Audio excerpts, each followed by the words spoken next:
Snow Treasure by Marie McSwigan, Chapter 24. Uncle Victor wanted to know how his prisoner came to be wearing a German army uniform, and this is the story the Polish boy told. My name is Jan Laswik. My home is in Krakow, near the German border. I was born the year of the armistice, 1918, when Poland declared her independence.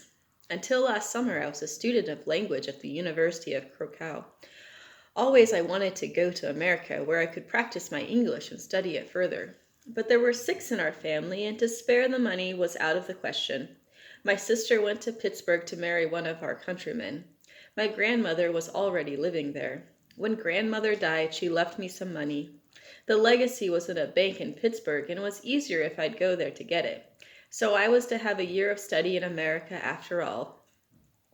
All last summer, when there were signs of trouble, my father would say, "Jan, you go to America." But I had a job tutoring and was making money, and so I waited until just before the University of Pittsburgh would open. I waited too long. The last week in August, I went to Gdynia to take the boat for America. I had my ticket and my passport, but when I turned them in to go aboard, a strange thing happened. 2 men wearing police uniforms came up and took me by the shoulders. "You're to come with us," they said. I had to go along. There was nothing else to do. But instead of taking me where someone would tell me what was wanted of me, they threw me into a dark basement, and there I stayed for 2 days and nights without so much as a crust of bread or a drop of water. It was because they'd forgotten me. In the meantime, the Germans crossed into Poland and bombed, I think 23 cities. But this I learned later. Then I knew only what I could guess from what had troubled my father, and from the sound of the bombs dropping all around.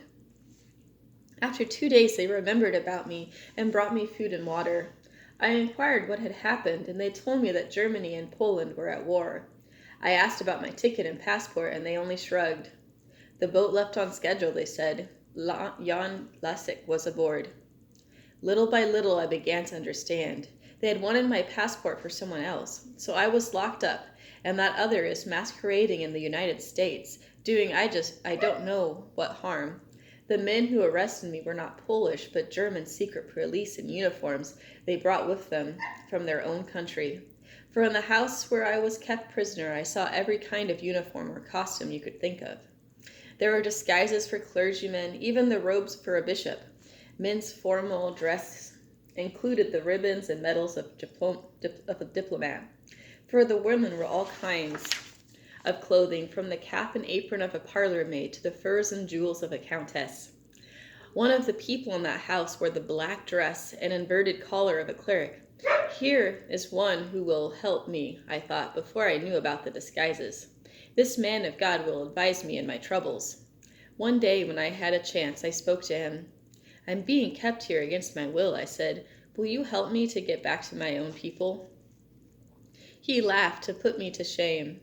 "So you think I make a convincing-looking clergyman," he said, "but you flatter me." When next I saw him, he was wearing the uniform of the German Gestapo. But he did not hold my question against me. I thought he seemed to like me, for he spoke to me often, which was more than the rest of them did. One time I saw him packing a valise preparatory to going away, but first he had to unpack it. He took out the uniform of a streetcar conductor. "This is what I wore when I first came to Poland 2 years ago." He held up the cap for me to read the letters of its insignia, and then he showed me the coat and trousers. From one of the pockets he drew out a book of streetcar tickets. I learned more about Poland in 1 year of riding the Warsaw tramcars than most people will know in a lifetime, and I found my knowledge very useful. I asked him why so many different kinds of dress were found in one house. "But it's wise to have many changes of dress. Come, I'll show you." He opened a large wardrobe, and from it he drew out a suit of Scotch tweed. Plaid cap, rough shoes, and heavy black thorn stick went with it. Then he began practicing his Scottish dialect. "The dress of a Scotsman was vera helpful to me," he mocked. "It got me into the British Embassy, and there I drew more than one piece of information out of the servants, information that was gratefully received at home." Who wears the nurses' uniforms? I asked. Who would wear them but our women agents? They get employment in an influential family where they can learn much that our country wishes to know. So what does it matter if the employer or the maid furnishes the uniform? It's only a few marks one way or the other. One of our girls was able to bring us information about a depot of ammunition our other agents didn't know existed. It's been blown up, he finished. Spies, I said, entirely without regard of what he would do to me. But it didn't make him angry. He only shrugged his shoulders. Call us that if you like. We describe ourselves as patriots. Patriots?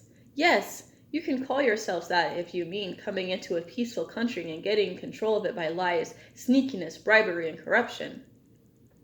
But that's the highest form of patriotic duty to one's own country, he said, and I'll say this much for him. He was speaking the truth as he knew it. One of these disguises was given me. It was the uniform of a German army private. I had to put it on or I'd be shot. But what do you want of me? I asked the woman who kept that house. Our Führer needs your passport for work of his own in America, she said. But why must I wear a German uniform? I asked. You ought to be glad to wear it. You might have been left to die in the basement. Why do I owe my life to this uniform? You were locked in. Nobody meant you should die of starvation, but you were forgotten about. We've more important things to think about than one Pole. But we needed someone who knew languages, not one or two, but many foreign tongues. Your papers say you are a student of languages, so you will be an interpreter for the army. Never, I said. My country's at war with Germany, and I'll do nothing to help an enemy. Don't worry, she said. In a short time there'll be no war. Poland will have surrendered. One day I was taken out of the house, and with a body of German guardsmen I was put on a train and sent south to my own city of Krakow. I was in Krakow for months after that. You could imagine my shame when one of the few old neighbors that were left saw me in a Nazi uniform. My father was dead. He was shot when he went to the assistance of an old priest who was dragged off the altar at Mass. My mother was not there. They said she got to Romania and took my little brother and sister. 2 of my brothers died defending our city. My home, I saw. There are hardly 2 bricks standing on top of each other. I make no mention of the humiliation of our people, or of how the Germans stole our money, our homes, our farms, and the very potatoes in our fields.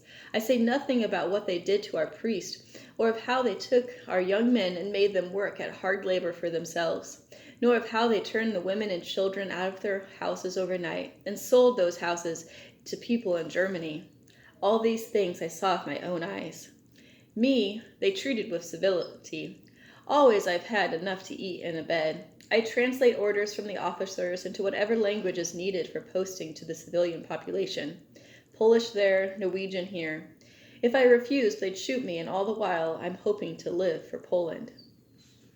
Norway has seen little. It's Poland that has suffered. Here you think the Germans are decent, and they have behaved better in your country than in mine. Perhaps it is because they think of Norway as a part of Germany, so they have not yet taken all your food and left you to starve. Poland they used as an example. It was to show what would happen to you if you did not submit.